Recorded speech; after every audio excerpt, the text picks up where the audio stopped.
Control over your care and a true understanding of your treatment is essential when you are dealing with health issues, whether they are chronic or acute.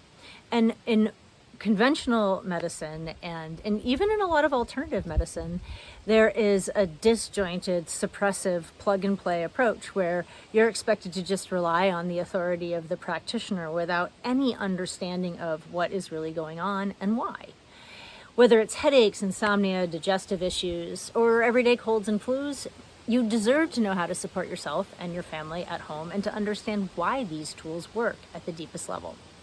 I'm Sarah Thompson, classical homeopath, and I created the Deep Dive Healing course for thinking people like you who really want to understand holistic care that's truly holistic.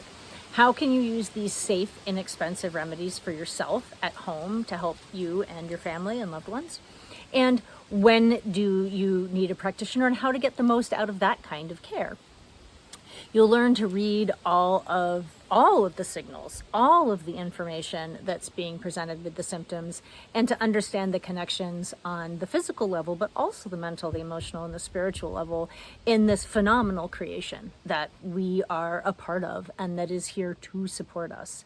Our tools are all at hand naturally. Learning how to use them in a holistic and meaningful way is what the thinking person's DIY approach to homeopathic care should be, and that's what I created the Deep Dive Healing course for. So if you're tired of a medical system that just gaslights you and treats you like a machine to be patched and painted over and sent on your way, then this is for you. We're going to explore the principles of true healing, and you will walk away understanding how to truly care for yourself and your loved ones. Join me in the Deep Dive Healing course.